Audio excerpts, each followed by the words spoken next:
Amado Senhor, queremos iniciar essa noite adorando o seu nome. Só o Senhor derramou seu sangue na cruz pelos nossos pecados. Só o Senhor ressuscitou dentre os mortos. Só o Senhor está assentado à direita do Pai. E só o Senhor reina, governa. Nós bendizemos o teu nome hoje à noite, nos curvamos diante da sua presença hoje à noite. E pedimos, Senhor, que ao compartilhar a sua palavra juntos, o Senhor fale conosco. Dissipa, Senhor, as trevas do nosso entendimento.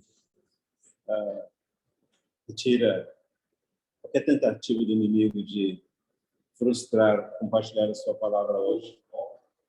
Nós oramos em nome do Senhor Jesus. Amém. Queremos hoje dar continuidade a esse compartilhar baseado em João, capítulo 8, no nosso ponto de partida. Nós iniciamos ontem no versículo 29. Queria convidá-los a voltarmos ao versículo 29, João, capítulo 8. 28. E ontem nós paramos no versículo 36, mas hoje nós queremos ir adiante, porque a nossa ideia é compartilhar um pouco mais hoje da natureza do nosso inimigo. Como nós mencionamos ontem, que fala de escravo, e a escravidão é uma coisa interessante, porque a escravidão é um poder sobre o qual uma pessoa se coloca, voluntária ou voluntariamente, não, involuntariamente, mas por alguma circunstância. E quando você está naquela condição, você está debaixo do poder dessa escravidão, mas acima da escravidão como um poder, tem o Senhor dos escravos. E é nesse ponto que nós estamos compartilhando juntos a natureza desse Senhor dos escravos. Quem ele é, por que ele age assim, como ele age, e aí nós saberemos também como nós podemos nos comportar em relação a ele, com a finalidade de alcançar o que a palavra de Deus fala aqui: se o Filho, pois, vos libertar, verdadeiramente sereis livres. Nós não queremos ser livres somente em posição, ser livres somente em cântico, ser livres somente em... nós queremos ser livres em experiência, experimentar a liberdade para a qual os filhos de Deus foram chamados. Por isso que nós estamos compartilhando esse tema. Então, João capítulo 8, versículo 28. Disse depois Jesus: quando levantardes o Filho do Homem, isso é uma referência à cruz, então sabereis que eu sou e que nada faço por mim mesmo, mas falo como o Pai me ensinou. Versículo 29. E aquele que me enviou está comigo, não me deixou só, porque eu faço sempre o que lhe agrada. Ditas estas coisas, muitos creram nele. Disse, pois, Jesus aos judeus que haviam crido nele: se vós permanecerdes na minha palavra, sereis verdadeiramente meus discípulos, e conhecereis a verdade, e a verdade vos libertará. Responderam-lhe: somos descendência de Abraão, e jamais fomos escravos de alguém. Como dizes tu, sereis livres? Quero fazer uma pausa na leitura aqui, porque é uma característica de quem está na condição de escravidão, que é uma condição, obviamente, de engano, especialmente no que se refere à escravidão do ponto de vista espiritual, é que não se dá conta. Quem nasceu, por exemplo, na escravidão, é a única vida que conhece. Esses hebreus, judeus que estavam falando com o nosso Senhor Jesus Cristo aqui, é óbvio que você faz uma leitura rápida do Antigo Testamento e comprovará que eles foram escravos de... É mais fácil ver de quem que eles não foram escravos do que os tantos que eles foram escravos. Foram escravos dos egípcios, foram escravos dos babilônios, foram escravos dos medo-persas, foram escravos dos gregos, foram escravos dos romanos. Na ocasião em que nosso Senhor Jesus Cristo estava ministrando entre os judeus, eles não eram livres, obviamente, mas pensavam que eram. E a primeira informação que alguém precisa ter com a finalidade de ser liberto é se dar conta que é escravo. E, vamos dizer assim, no bom sentido, né, se revoltar contra essa situação. Nós, efetivamente, queremos ser livres, não queremos ser filhos de Deus 50%, não queremos ser filhos de Deus 30%, nós não queremos ter vitória parcial, nós queremos tudo, presta atenção, nós queremos tudo o que Deus tem para nós em Cristo Jesus. Tudo. Não queremos, eu sou assim, comigo é assim, vai ser sempre assim, eu sempre fui assim, meu pai foi assim, minha mãe foi assim. Não. Hoje, à noite, é dia de quebrar essa cadeia horrível. Eu nunca vou me casar. Por quê? Eu nunca vou ter filhos. Por quê? Eu nunca vou conseguir memorizar. Por quê? Por que nós vamos nos submeter a qualquer uma coisa menos do que o pleno propósito de Deus para nós? Então, o que o Senhor está dizendo para eles aqui, eles não sabiam que eles eram escravos. E é possível que nós não saibamos que somos escravos. E é por isso que nós precisamos da iluminação da palavra de Deus. Que a palavra de Deus vai começar a iluminar a nossa condição, e tudo aquilo que a palavra de Deus iluminar como condição não ideal, conforme o ensino da Bíblia, nós não queremos. Não queremos miséria, não queremos pobreza, não queremos dor, não queremos enfermidade. Por quê? Como nós já vimos nas vezes anteriores, tem muitas enfermidades que são causadas, sim, por espíritos malignos. Tem muitas condições de depressão, opressão, dor física que não encontra diagnóstico na medicina. Você vai no médico, ele faz o raio-x, eu sou especialista agora nesses exames, né? Cintilografia óssea, faz ultrassonografia, faz ressonância magnética e não aparece nada e a dor não vai embora. Então, é um momento de você pensar assim, se essa dor não é física, ela não pode ser diagnosticada pelo médico, quem sabe é uma dor causada no plano espiritual. Se é uma dor causada no plano espiritual, manda ela embora. Ou busca a vitória por meio da palavra de Deus, como nós veremos em algum futuro. O próprio Paulo tinha uma enfermidade no seu corpo, que ele disse que era um espinho na carne, mas era um mensageiro de Satanás. Porque nada de ruim procede de Deus, nada de negativo procede de Deus, nada de limitante procede de Deus. Quando nós aceitamos limitações, nós estamos aceitando imposições demoníacas na nossa vida. Tudo dado pelo inimigo, por Satanás. Se o Senhor vai me curar, é outro problema. Mas eu não aceito doença como minha. Se o Senhor quiser permitir que eu passe pelo vale da sombra da morte, nós conhecemos, por exemplo, um irmão que foi muito usado por Deus. Ele escreveu vários livros. E toda vez que eu vejo um livro desse irmão, se eu tiver dinheiro, compro qualquer livro dele, porque todos os livros dele são muito preciosos. Ele toca o Senhor e ele transmite o Senhor para você. Mas depois eu li a biografia dele, era um irmão que viveu a vida dele constantemente enfermo. Agora, presta atenção. Como era uma enfermidade permitida pelo Senhor, ele saía da cama, escrevia o seu livro e voltava para a cama.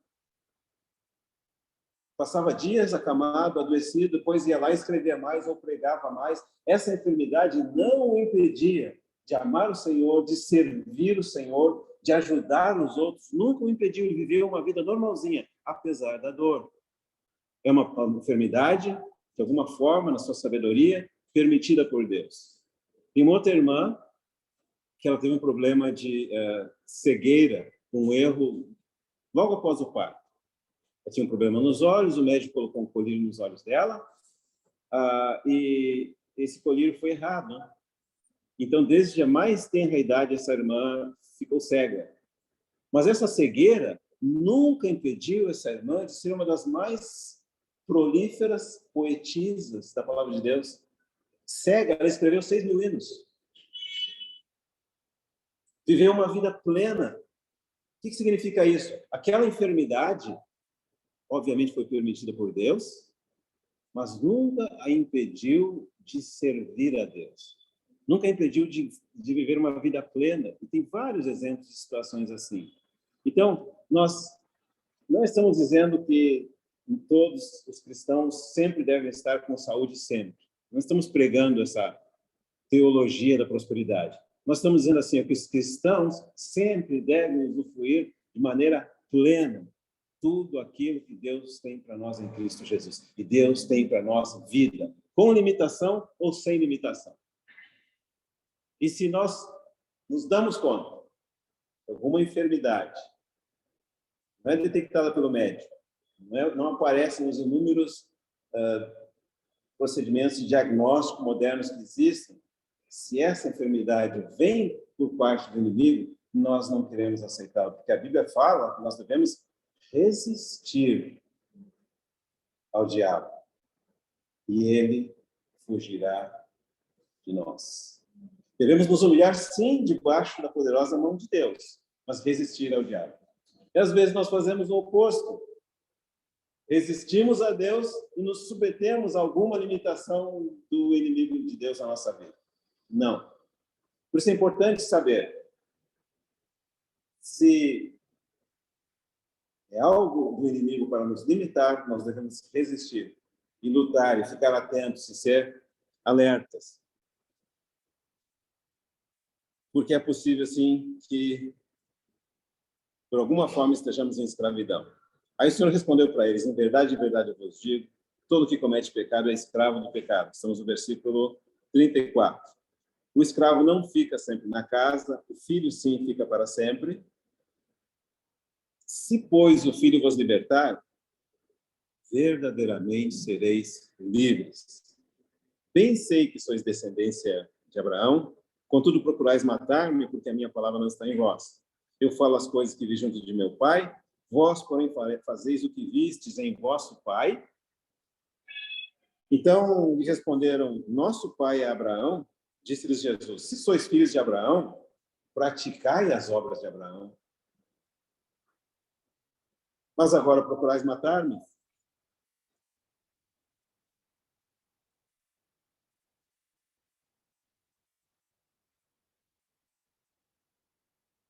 A mim, que vos tenho falado a verdade, que ouvi de Deus, assim não procedeu Abraão. Versículo 41. Vós fazeis as obras de vosso pai? Disseram-lhe eles: nós não somos bastardos, temos um pai que é Deus. Replicou-lhe Jesus: se Deus de fato fosse vosso pai, certamente me havíeis de amar, porque eu vim de Deus e aqui estou, pois não vim de mim mesmo, mas ele me enviou. Qual a razão por que não compreendeis a minha linguagem? É porque sois incapazes de ouvir a minha palavra. Vós sois do diabo, que é o vosso pai, e quereis satisfazer-lhe os desejos. Ele foi homicida desde o princípio e jamais se firmou na verdade, porque nele não há verdade. Quando ele profere mentira, fala do que lhe é próprio, porque é mentiroso e pai da mentira. Então, aqui esse é o primeiro conceito, a primeira informação que nós queremos extrair da palavra de Deus hoje. Essa mesma Bíblia que está falando do Senhor Jesus Cristo como salvação, Senhor Jesus Cristo como aquele que seria levantado e atrairia todos para cima da cruz do Calvário, o Senhor Jesus Cristo que é a verdade, o Senhor Jesus Cristo que liberta, o Senhor Jesus Cristo que diz: conhecereis a verdade, verdadeiramente sereis livres. Nessa mesma palavra está falando que existe também diabo. E a qualificação dada aqui, ele é o pai da mentira. Não vamos entrar nisso hoje, mas ele é especialista em injetar mentiras na nossa mente. Várias das coisas que eu exemplifiquei antes aqui são mentiras. São coisas que nos fizeram acreditar ou chegam à nossa mente pelas diferentes formas que podem não ser verdades. Então, nós temos que testar todo aquele pensamento ou palavra que chega até nós. Eu lembro da época de colégio. Quem não sofreu bullying no colégio? Eu vi recentemente um caso, tem pessoas que sofrem bullying porque é baixinho. Tem pessoas que sofrem bullying porque é alto, é perna de girafa, é pescoço de não sei o quê. Tem pessoas que sofrem bullying porque é feio. João Feio, conheci um chamado João Feio. Eu vi recentemente alguém que sofre bullying porque é bonito. Da onde vem o bullying em todas as etapas da nossa vida?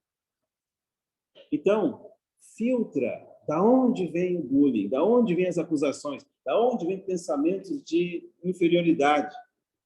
Uns sentem pensamentos de inferioridade porque são mulheres. Outros porque são homens.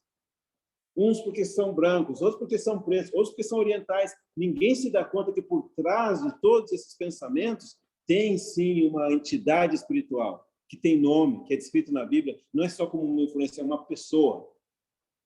É velho, tem idade de mais de 6.000 anos, talvez milhares de anos.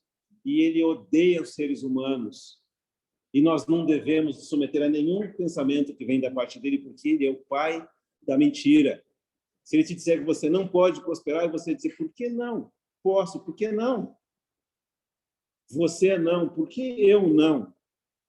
Por que a sua avó morreu de câncer? Bisavó morreu de câncer, você vai morrer de câncer também. Quem disse? Não são essas mentiras que vão determinar a nossa vida se nós nos apegarmos à verdade. Amarmos a verdade. Odiarmos a mentira. Não só não falar a mentira, mas também não aceitar a mentira. Nenhuma forma de mentira. Amar a verdade. A verdade, às vezes, ela é dura. A verdade, às vezes, ela fere. Às vezes, ela entristece. Mas a verdade cura. A verdade liberta. E nós temos que amar a verdade, ainda que às vezes é uma verdade que nós não gostamos. Por que nós queremos amar a verdade? Porque o diabo é o pai da mentira. E essa palavra diabo significa um acusador. Mas é um acusador que acusa falso. Na verdade, a expressão grega que dá origem a esse nome diabo é um termo legal. O diabo é um tipo de... Se eu estiver errado, alguém aqui pode me corrigir certamente. É um tipo de... Ah, gente, quem que faz acusação lá no tribunal? Não, é um promotor. O diabo é um promotor. Mas é um promotor mentiroso. O bom promotor ajuda a vítima, né? Porque o bom promotor, se o crime ocorreu, o bom promotor vai lá e acusa a vítima e prova por todos os motivos e razões por que aquele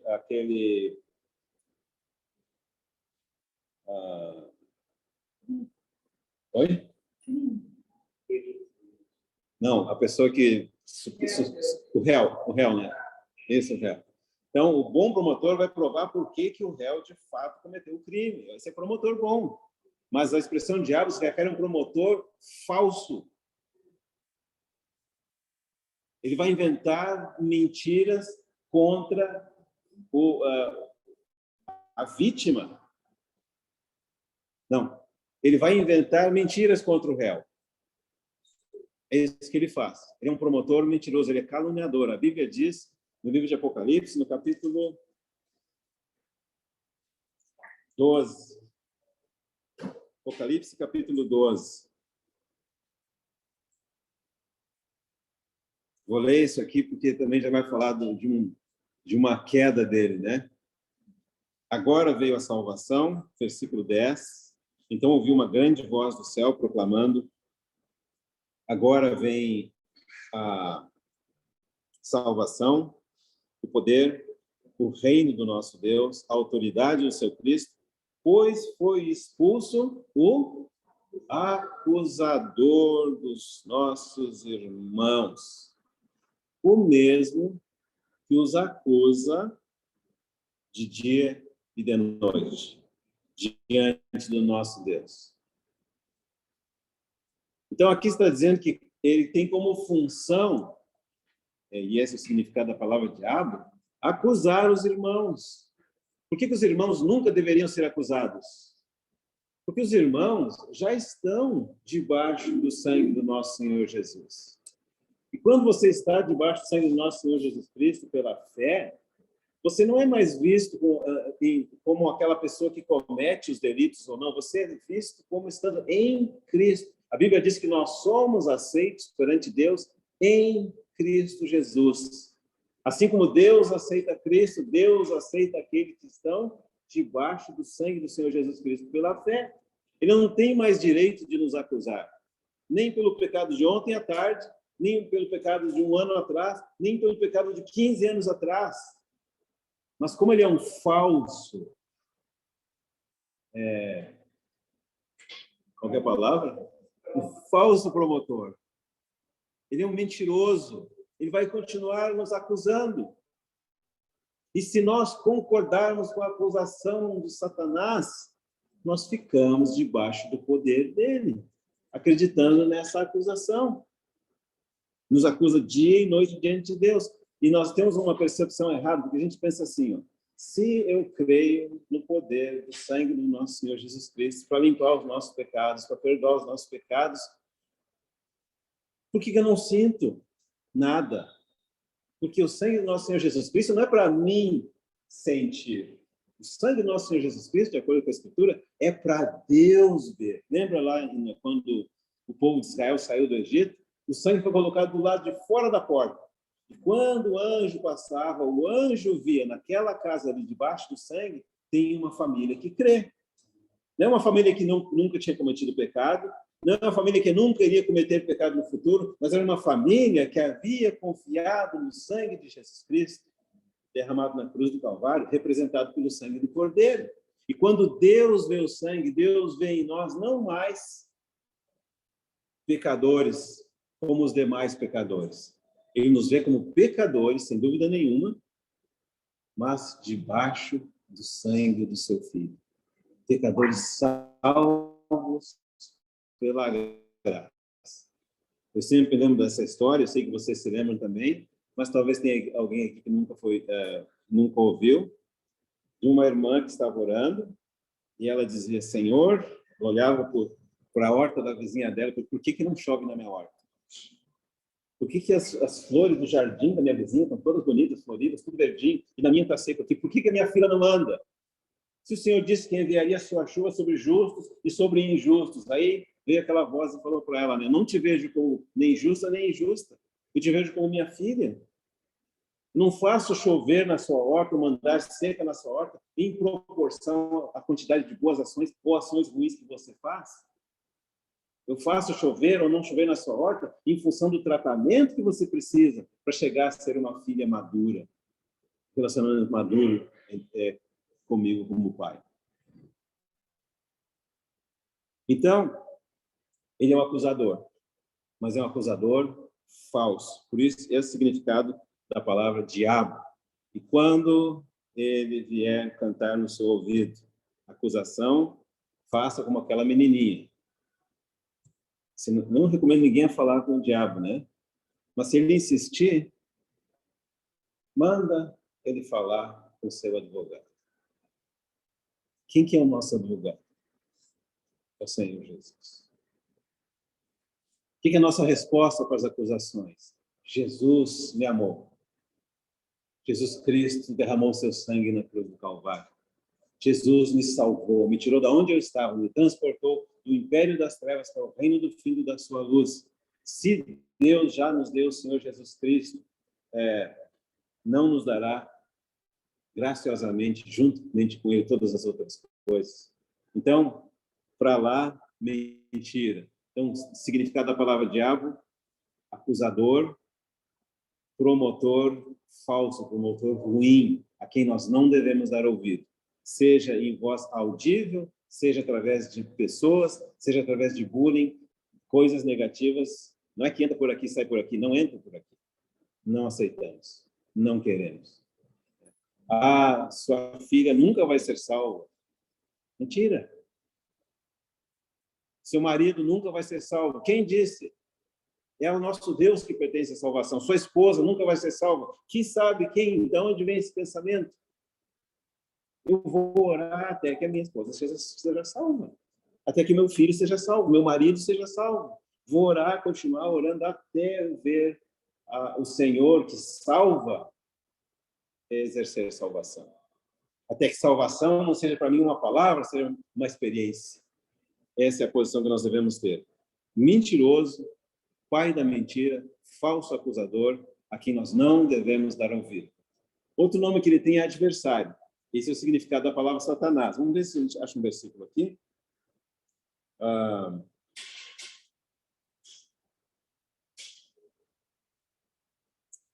Apocalipse 22. Eu queria mencionar aqui em relação a esse Apocalipse 12 que nós lemos, para ficar bem completinho aqui, que nesse momento que nós lemos esse versículo aqui, Apocalipse 12, 10, agora vê a salvação, o poder do reino do nosso Deus, a autoridade do seu Cristo, pois foi expulso o acusador. Da onde que ele foi expulso? Das regiões celestiais onde ele se encontra nesse momento. Uma vez ele se encontrava lá no céu dos céus, na presença de Deus. De lá ele foi lançado fora quando se achou pecado nele. Foi expulso da presença imediata de Deus. E ficou nas regiões celestiais. Mas aqui, essa passagem de Apocalipse está dizendo que das regiões celestiais, um dia ele vai ser lançado para a terra. Se você pensa que está ruim agora, imagina que ele está nos ares, imagina quando ele estiver aqui na terra mesmo. Aí, exato, é isso aí. Mas o bom é que nessa passagem aqui fala, então, que ele é o acusador, nos acusa de dia e de noite, fala do sangue do nosso Senhor Jesus Cristo, né? Eles, pois, o venceram por causa do sangue do Cordeiro e por causa da palavra do testemunho que deram mesmo em face da morte, não amaram a própria vida. A outra passagem que eu queria ver, então, é Apocalipse capítulo 20, versículo 2.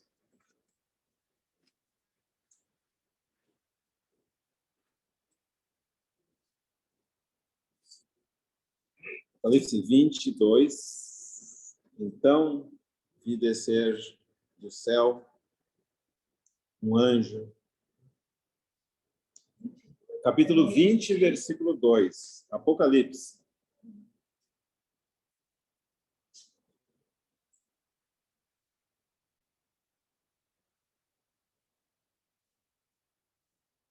Então, eu vou começar lendo do 1, sempre começa do primeiro.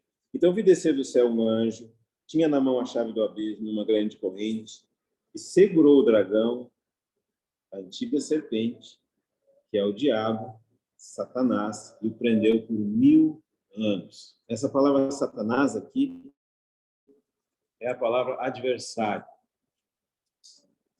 E aqui é importante lembrar que você pode pensar assim, eu não estou brigando com ninguém, mas tem alguém brigando com você.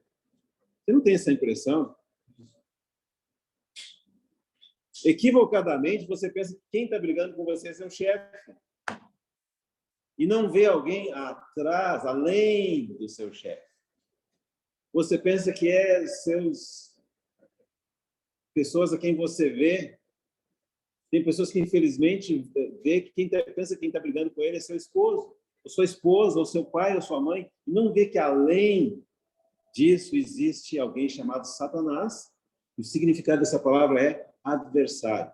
Você pode dizer assim, mas eu não quero brigar com ninguém, mas não, independente de você querer ou não, ele quer brigar com você. E quer você manter ocupado, presta atenção aqui, ó, o mais tempo ocupado com as coisas dessa época, distraído, perdendo tempo, talvez na Netflix, nada contra, mas se você assistir um episódio ou dois, está na medida. Mas se você assistir tantos episódios, chega um ponto que a Netflix te pergunta, você está aí ainda? Passou. Passou do limite.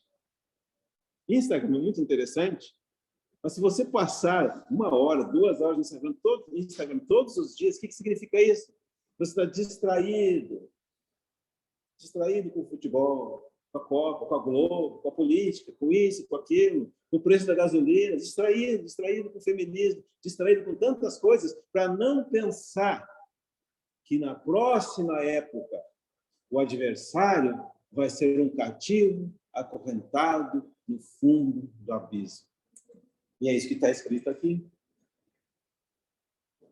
Ele gosta de nos distrair, nos ocupar com coisas. Quanto mais você ficar distraído com coisas secundárias, melhor para ele. Porque ele sabe, se você se voltar para a Escritura, se voltar para as coisas da palavra, gradualmente você vai se dar conta que existe sim um adversário. E esse adversário não é humano. A Bíblia diz que a luta não é contra sangue e carne, mas contra potestades, forças espirituais do mal, poderes que nós não vemos, poderes invisíveis. Diz que não é contra tal coisa, e diz que é contra outra coisa. Está em Efésios capítulo 6. Olha lá o que está escrito.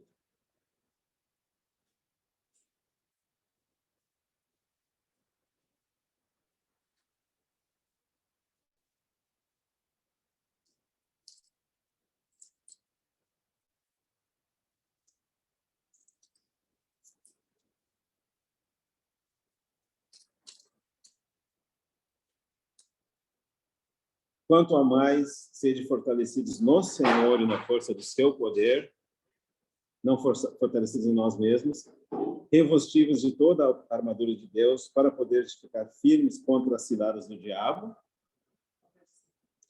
Comecei no 10. Agora estamos no 12, ó. Porque a nossa luta não é contra o sangue e a carne. Não pensa que é alguém visível que é seu inimigo. Não é contra o sangue e a carne, e sim, mas é contra os principados, as potestades, contra os dominadores deste mundo tenebroso, contra as forças espirituais do mal nas regiões celestes. Independente de nós querermos ou não, nós já estamos no campo de batalha.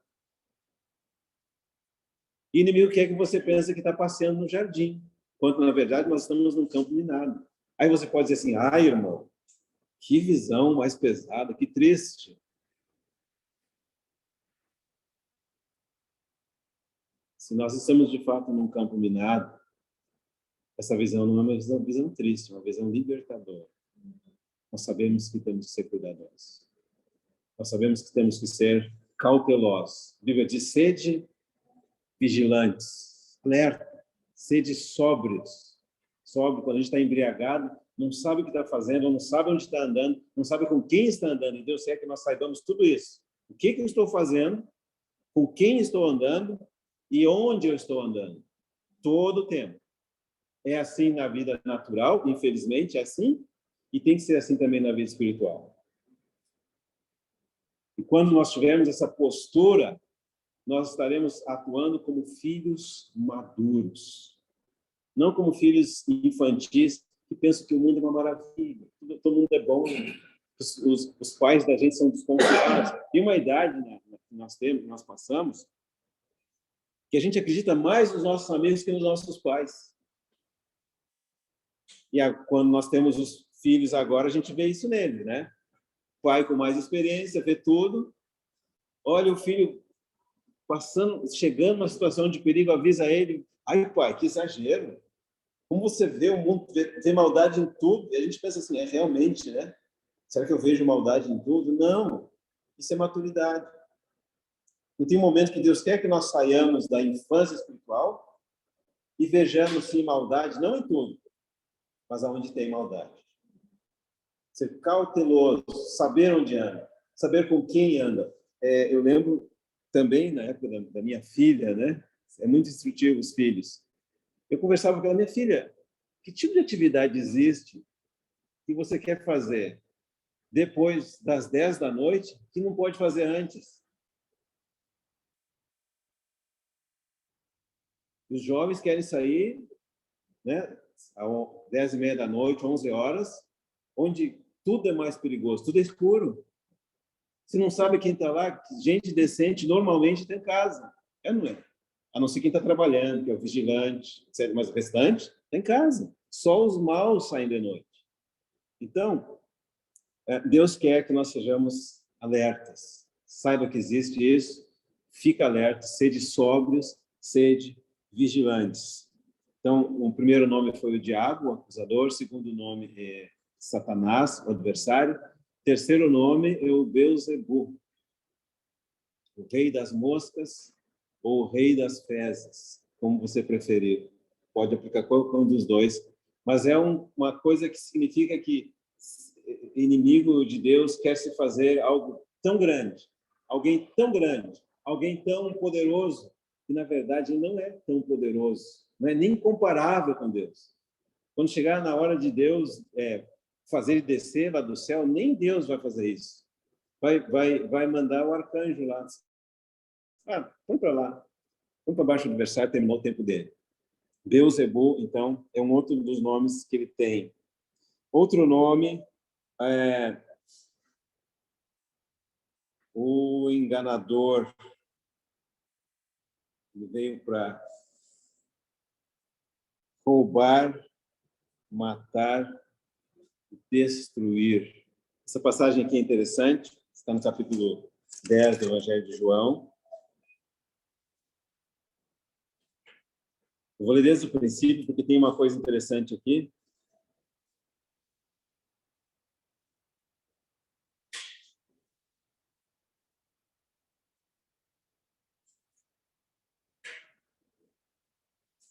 Em verdade vos digo, que o que entra pela porta no aprisco das ovelhas, que o que não entra pela porta no aprisco das ovelhas, mas sobe por outra parte, esse é ladrão e salteador. Então, aqui o aprisco é o lugar onde as ovelhas estão guardadas para dormir ou se alimentar. E fala que tem duas possibilidades de entrada, uma pela porta e outro aqui fala por outra parte. Aquele, porém, que entra pela porta, esse é o pastor das ovelhas. Para este o porteiro abre, as ovelhas ouvem a sua voz, ele chama pelo nome as suas próprias ovelhas e as conduz para fora. Depois de fazer sair todas as que lhe pertencem, vai adiante delas e elas o seguem, porque lhe reconhecem a voz. Versículo 5. Mas de modo nenhum seguirão o estranho, antes fugirão dele, porque não conhecem a voz dos estranhos. Jesus lhes propôs essa parábola, mas eles não compreenderam o sentido daquilo que ele lhes falava.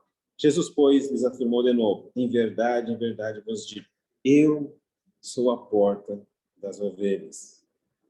Todos quanto vieram antes de mim são ladrões e salteadores, mas as ovelhas não lhes deram ouvido. Eu sou a porta, se alguém entrar por mim, será salvo, entrará e sairá e achará a pastagem.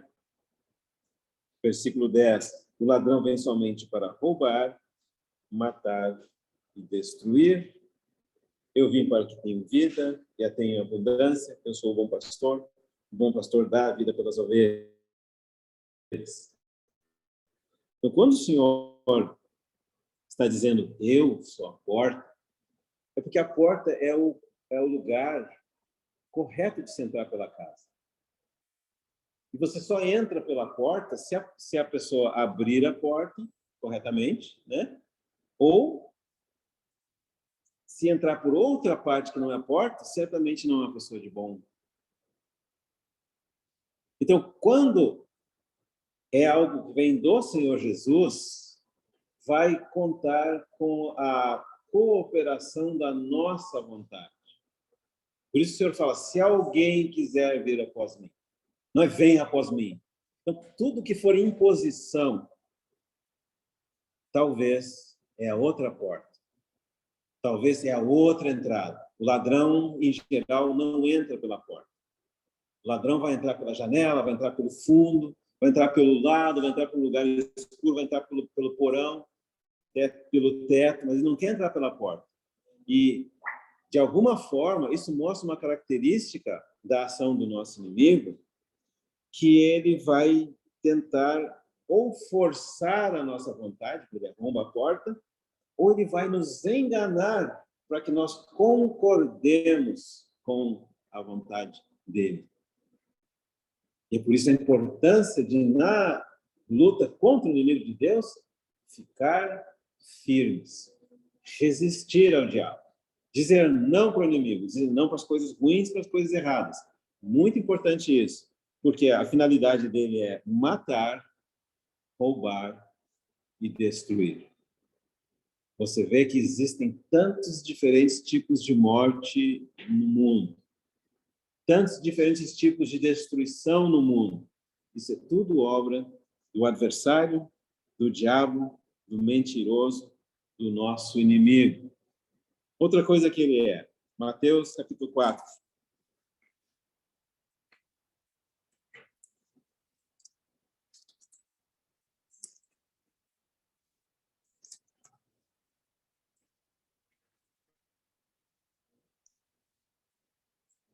Versículo 1. A seguir, foi Jesus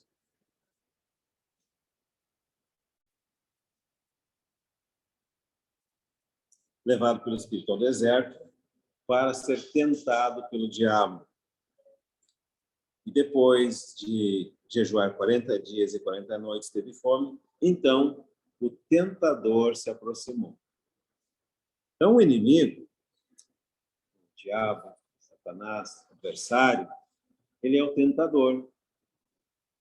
Ele vai fazer sugestões de pecado na nossa mente. E nós temos que discernir as tentações do inimigo, que podem vir de diferentes formas, e dizer não para ele.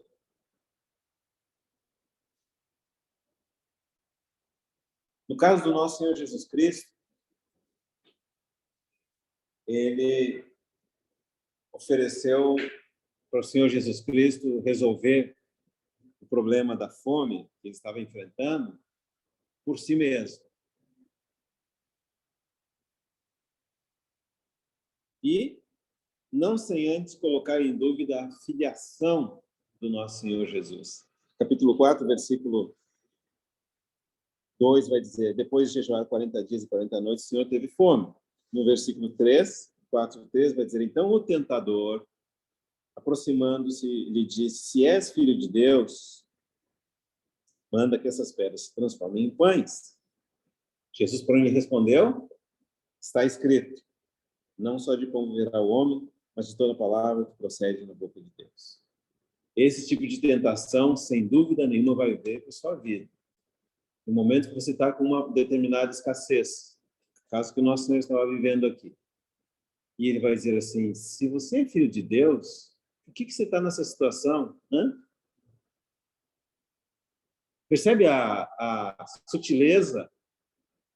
Tudo que começa com isso, assim, se você é filho de Deus, então por quê?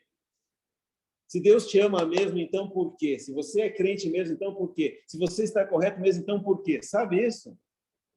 É tentação. O Senhor Jesus Cristo disse, nem só de pão viverá o homem, mas de toda a palavra que procede da boca de Deus. Muitas vezes Deus permite que nós passamos pela situação de escassez, mas nessa situação de escassez, ao invés de nos suprir pão ou libertação daquela dificuldade, Deus nos supre com graça. E a palavra de Deus diz que a tua graça é melhor do que a vida. Quem de nós já não experimentou situação, no Senhor, é claro, de grande escassez, ou de grande perigo, ou de grande dificuldade, e foi a situação em que houve uma maior provisão de graça que a gente não tinha experimentado antes. Às vezes o mundo não entende como o cristão passa pela enfermidade, pela morte, e sai daquela experiência tão rico, tão pleno. Por quê? Porque não só de pão viverá o homem, não só de resposta para o nosso problema imediato, nós vamos viver. Muitas vezes, nós vamos viver somente pela graça do Senhor. E eu já ouvi vários testemunhos de pessoas que não tinham nada para comer, mas ainda assim eles sentaram na mesa, colocaram um prato e agradeceram a Deus pelo alimento. E faltou pouco tempo depois, veio o alimento. Mas enquanto o alimento não veio, a graça de Deus nos sustentou. A graça de Deus pode te sustentar num casamento. A graça de Deus pode te sustentar num divórcio. A graça de Deus pode te sustentar num emprego maravilhoso. A graça de Deus pode te sustentar no desemprego. A graça de Deus pode te sustentar na saúde. A graça de Deus pode te sustentar na enfermidade. Nem só de pão viverá o homem. Vai para lá, Satanás. Porque não importa do que eu estou passando, ainda assim eu sei que Deus me ama. Porque assim a Bíblia diz, Deus nos ama. A Bíblia diz, Deus amou o mundo de tal maneira para dar vida eterna para todo aquele que nele crê. Não pereça. Deus nos ama. Ele ama. Deus não pode fazer outra coisa. Deus não é outra coisa. Deus é amor. E a Bíblia diz assim, nada vai nos separar do amor de Deus. Então, não venha duvidar a minha filiação de Deus aqui. Eu sei que eu sou filho de Deus.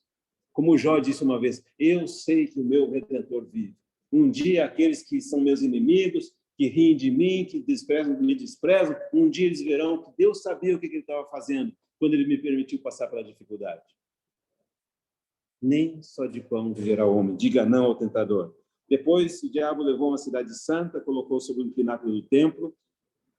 Ele disse, se és filho de Deus, tira-te abaixo, porque está escrito, aos seus anjos ordenar a teu respeito, que te guardem.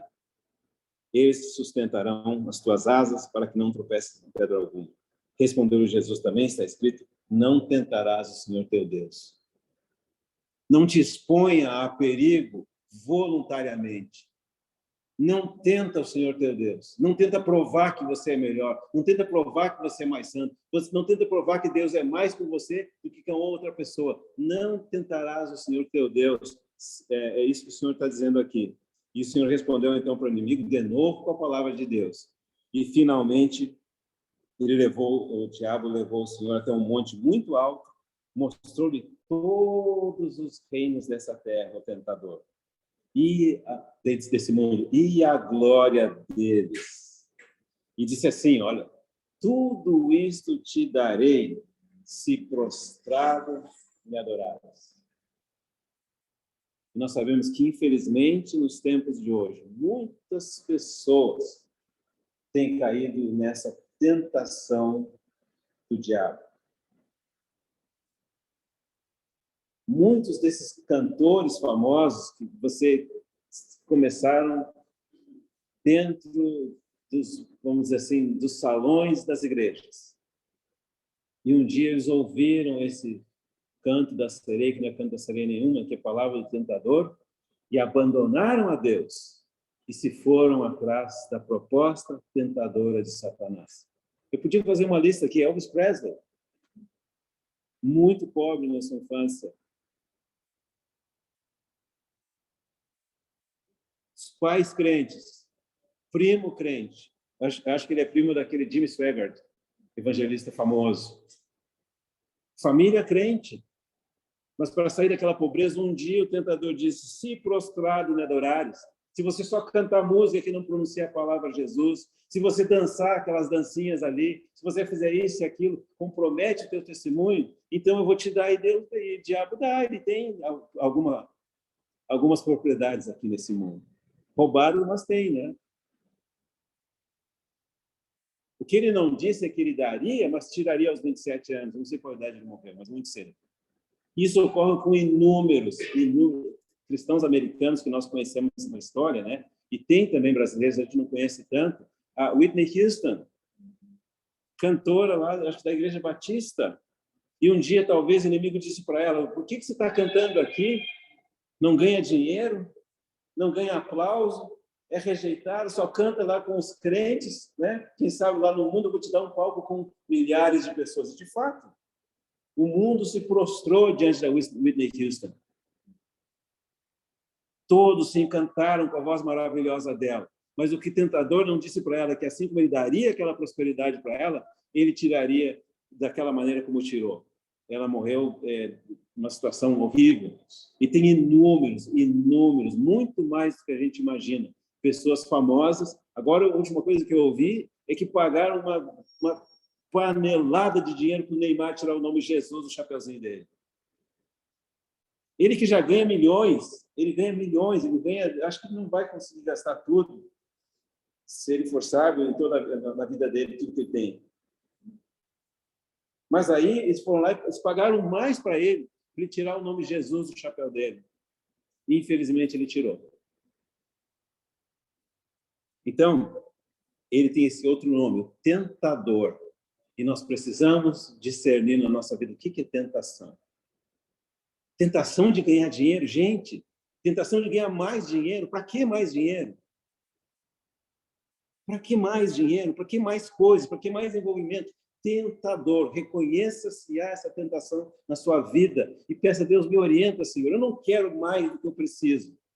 Não quero mais livro do que eu preciso, mais rolo do que eu preciso, mais dívida do que eu preciso, mais fiador do que eu preciso, mais empréstimo do que eu preciso, mais nada do que eu preciso. Porque isso é tentação para a gente se distrair com as coisas dessa era e não colocar as nossas esperanças e a nossa visão nas coisas do mundo que é de vir. Os irmãos que me conhecem sabem que sou a pessoa que mais admira quem ganha dinheiro. Por favor, continua ganhando dinheiro, irmã. Ganha dinheiro quando puder, mas usa para o reino, usa para Deus, usa para evangelizar, usa para distribuir cesta básica, usa para mandar missionário para o Haiti. Ganha quando você quiser de dinheiro, usa para Deus, para o reino de Deus, para destruir as obras do diabo, para diminuir a miséria, para diminuir a pobreza, para diminuir todas essas coisas ruins que nós vemos por aí. Porque fora disso, é tentação do tentador. Então, nós estamos vendo alguns nomes dele, para a gente reconhecer a ação dele de mentiroso, de tentador, de adversário, de perseguidor, e nós resistirmos ao diabo, resistirmos ao maligno, dizer não para ele, como nosso Senhor Jesus Cristo disse. Com relação a esse mundo, ele é chamado do príncipe deste mundo. João capítulo 12.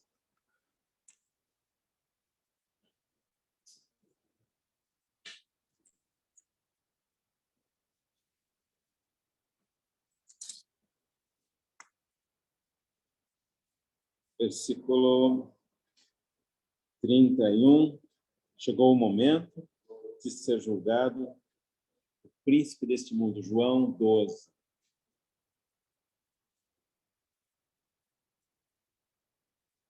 Pois o mesmo se repete em João 14:30. Já não falarei muito convosco, porque aí vem o príncipe desse mundo.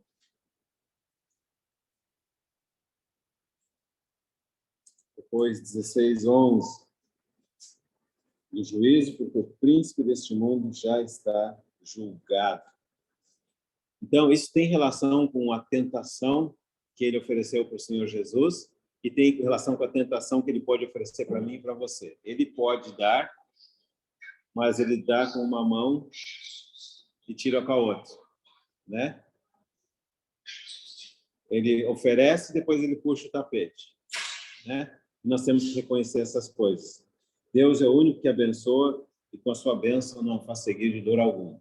Inimigo ele é que nem político mau antes da eleição, né? Promete tudo, depois ele não dá, obviamente, né? Se eleito for, escolas, hospitais, educação, e depois, no outro dia que ele é eleito, ele faz outra coisa completamente assim. Ele promete, como nós vemos alguns exemplos ali, fama, riqueza para as pessoas, caminho fácil, e logo, logo a pessoa se dá conta que é um caminho de morte, ele é mentiroso. Então, ele é o príncipe desse mundo, mas ele tem acesso a algumas coisas ainda. Ele vai perder essa colocação dele no futuro próximo, se Deus quiser. E como que ele se mantém no poder? Ele se mantém abusando e cegando os olhos das pessoas, cegando o entendimento das pessoas do mundo. Ele também é chamado de Deus desse século. 2 Coríntios 4:4. Deus dessa era.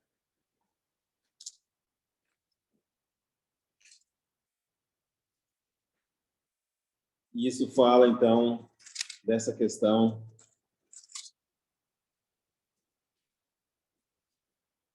aos quais o Deus desse século cegou o entendimento dos incrédulos para que não lhes resplandeça a luz do Evangelho da glória de Cristo, qual é a imagem de Deus. Então, como príncipe desse mundo, ele quer oferecer coisas.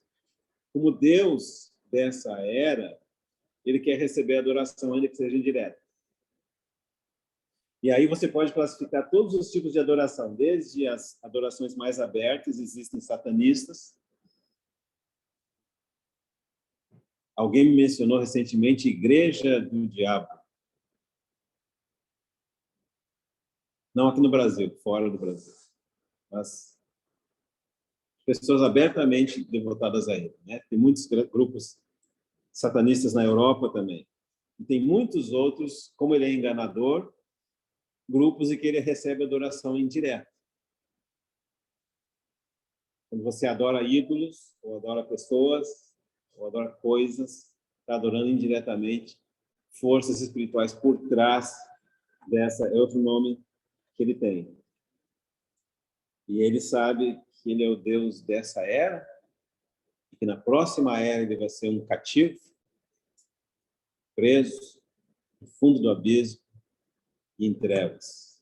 Depois da próxima era ele vai ser libertado por um espaço curto de tempo, e no final ele vai ser lançado no lago de fogo, onde haverá tormento pelos séculos dos séculos. E alguém ainda pensa erradamente, né, que o diabo vai ser o rei do inferno. Não. Lá ele vai perder, como nós lemos alguma coisa ontem, ele vai perder totalmente o respeito. Era tu que destruías as nações, tu que atormentava os homens, fazia as pessoas sofrerem, tu que afrontava o Deus dos deuses. Olha aqui o que você chegou.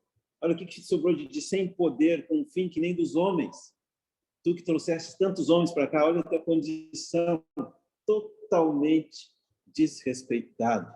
O fim dele vai ser terrível. Tormento eterno por todos os séculos. É o que a Bíblia está falando a respeito dele. Por isso ele não quer que você pense no futuro. Por isso, especialmente, tem tantos jovens queimando o cérebro, infelizmente, jovens cristãos também. E como eu vou ganhar mais dinheiro? Como eu vou ganhar mais fama? Como eu vou ser mais influente? Como eu vou ter mais prazeres? Como eu vou ter mais sensação? Que você fica envolvido nesse século, para que você não pense no século vindouro, onde o inimigo vai estar numa posição muito ruim. Ele quer nos distrair por isso. Ele é chamado também o príncipe da potestade do ar. E hoje, mais do que nunca, muitas coisas chegam a nós através do ar. Tudo que vem pela televisão vem na nuvem, né? Tudo que vem pela internet vem na nuvem. Todo tipo de coisa que vem por aí, vem tudo da nuvem. E nós precisamos também discernir a presença dele nessas coisas. Eu não tenho escutado muito mais, mas houve um tempo que havia um tipo de música que mesmo que você não entendia a letra, você via, não, isso aí não pode ser de Deus. Sabe quando começaram a ficar famosos esses clipes, clipe, né, musical? O artista canta e dança lá. Ele pode cantar e dançar com a roupa normal, mas ele canta com roupa trajes de mortos, canta e dança com a agradável da voz, essa som gutural, que eu não quero nem repetir aqui, e você vê que aquilo vem de um lugar profundo.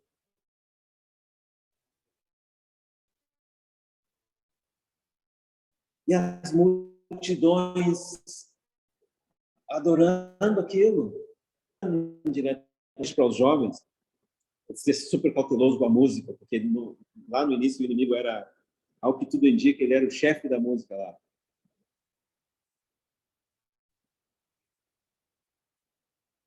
E tanta música ruim, que produz sensação ruim, a gente tinha que desligar o rádio. Não escuta, não vê, tira da sua casa. Ah, mas é muito radical. Seja radical. Você escuta aquela música e depois tem vontade de morrer. Escuta aquela música e fica com dor de cotovelo. Escuta aquela música e fica deprimido. Por que você vai escutar esse tipo de música? Escuta aquela música que te dói o ouvido, não é bom. Então, da onde vem isso? Mas você vê que o mundo corre fascinado. Você olha os vídeos de shows. Vai começar de novo agora. Um estádio que enche.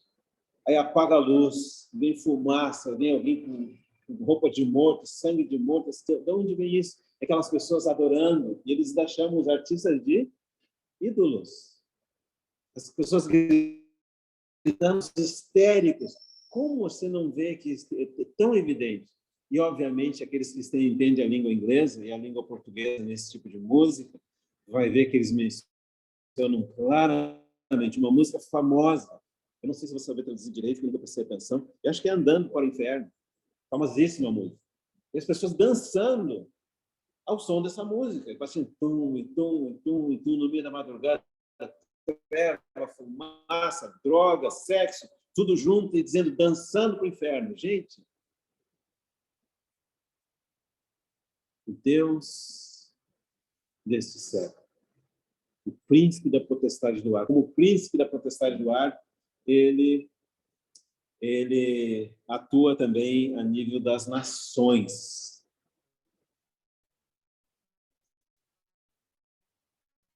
Várias passagens bíblicas, nós não vamos lê-las agora, mostra que os governos dos países são dirigidos por homens aqui na Terra e por dominadores do mundo espiritual nas regiões celestiais. E isso explica por que alguns países estão, por exemplo, há 70 anos debaixo de uma determinada opressão e passa de um governador opressor para outro governador opressor. E isso deveria levar-nos não a entrar em política, mas deveria levar-nos a orar pelo nosso país. Sem dúvida nenhuma, tem uma força ruim tentando levar o nosso país para uma direção muito ruim. Quando você solta os criminosos e traficantes e prende as pessoas que são supostamente inocentes. Quando você dá liberdade para tudo que é ruim, é droga, luta pela droga, aborto, homossexualidade e todo tipo de coisa ruim, e é contrário às coisas boas. Você pode pôr um traficante em determinado lugar dentro do governo do país, mas não pode pôr um crente. Se o crente é bom, é ruim, é outro assunto. Mas olha o absurdo que nós estamos. Você solta o traficante, lá dá a lei do traficante, um traficante condenadíssimo, pesado, solta ele. E aí, quando vai reverter a libertação da prisão dele, ele já foi embora. Vai para o Paraguai, nunca mais acharam ele. Soltou o traficante. E aí prendeu o irmão.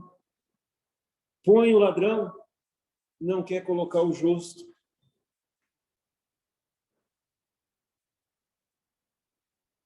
Nós precisamos orar pelo nosso país.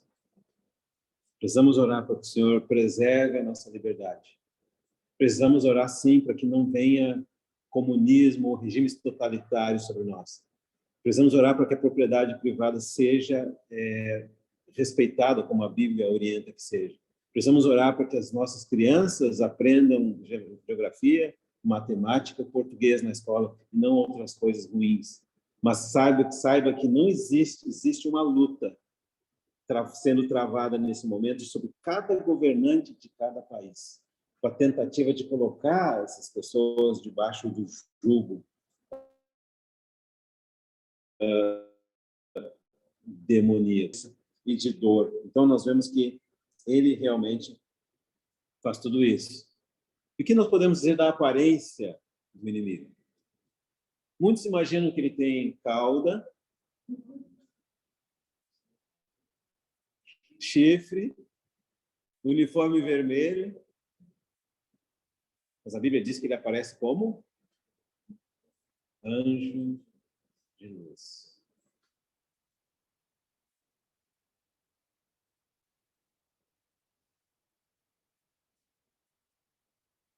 É isso que a Bíblia fala dele. Então, nós não devemos nos iludir com as aparências. No que se refere à organização dele, ele é considerado como príncipe da potestade do ar, príncipe deste mundo. Então, existe uma hierarquia muito bem estabelecida no reino das trevas.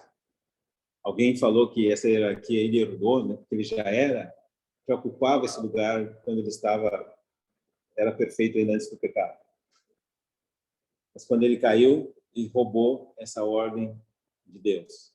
Então a gente às vezes fica imaginando que o diabo está nos atacando, né? O diabo provavelmente não ataca ninguém. Nós não somos tão importantes para ele se preocupar conosco. Mas ele tem os emissários dele, e muitos. Esses sim. E esses estão acompanhando, vamos dizer assim, nos acompanhando e levando fofoca lá para cima, o acusador. E é por isso que nós não devemos fazer fofoca de jeito nenhum. Falar mal de irmão de jeito nenhum. Você pode até desconfiar. Aquele irmão ali me parece que não está muito certo. Mas eu vou deixar que o Senhor trata com ele. Não vou mexer com isso, não. Não quero falar mal de irmão. Seja irmão grande ou pequeno, não quero falar mal de irmão. Porque eu não quero compactuar com as coisas do inimigo, essa ação do inimigo de acusador. Graças a Deus, nós sabemos que o fim do diabo, da serpente, do acusador, do mentiroso, o fim vai ser quando ele for destruído, removido daquela posição.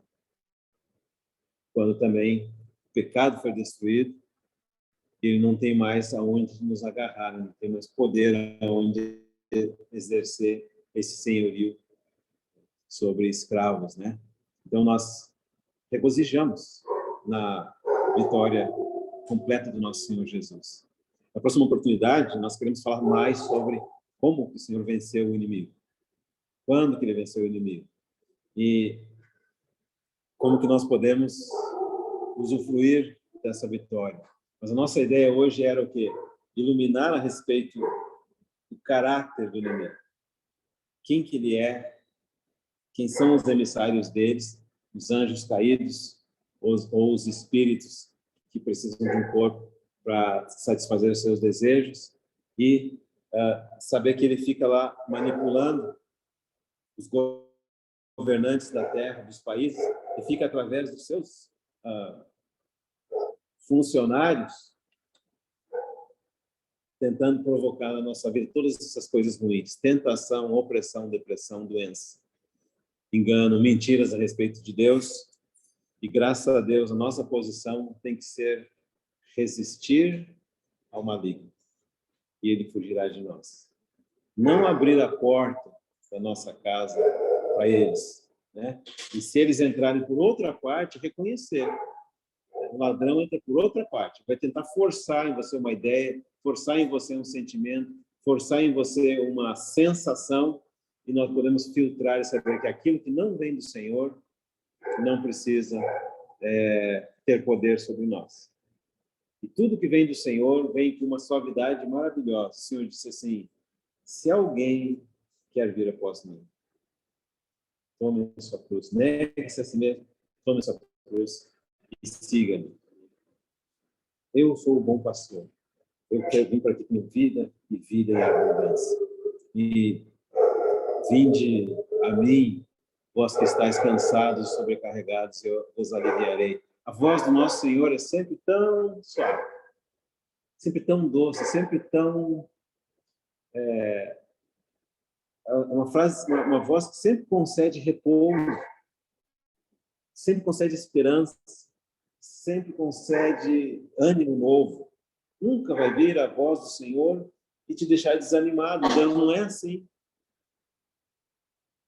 Nunca vai vir a voz do Senhor e te deixar entristecido por muito tempo. Não, talvez no momento que você se dá conta que fez uma coisa errada, vem aquela tristeza, mas imediatamente vem o conforto de saber que nós já somos perdoados em Cristo Jesus.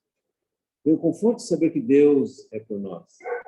Vem o conforto de saber que nada poderá nos separar do amor de Deus. Vem o conforto de saber que Deus é o Deus que salva, é o Deus que cura, é o Deus que ressuscita, é o Deus que liberta. Então, gradualmente, nós aprendemos a filtrar as diferentes vozes e colocar um não bem grande.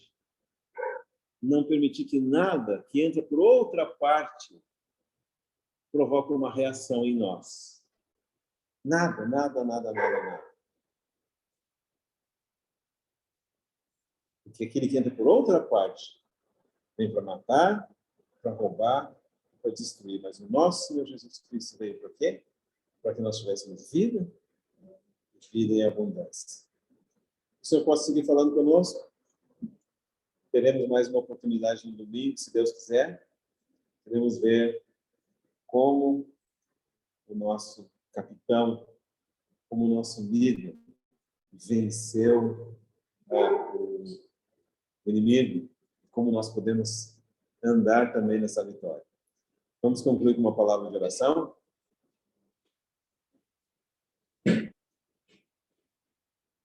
Muito obrigado, Senhor, que nos amaste tanto a ponto de entregar o seu Filho para morrer na cruz do Calvário pelos nossos pecados e trazer salvação. Obrigado pela palavra que o Senhor nos deu. Nós pedimos que o Senhor siga falando conosco, siga operando libertação na nossa vida. E que siga operando, Senhor, esse desejo de nos posicionar ao seu lado, para que a sua vontade ocorra na nossa vida, assim como ela ocorre no céu. Nós oramos agradecidos, em nome do Senhor Jesus. Amém.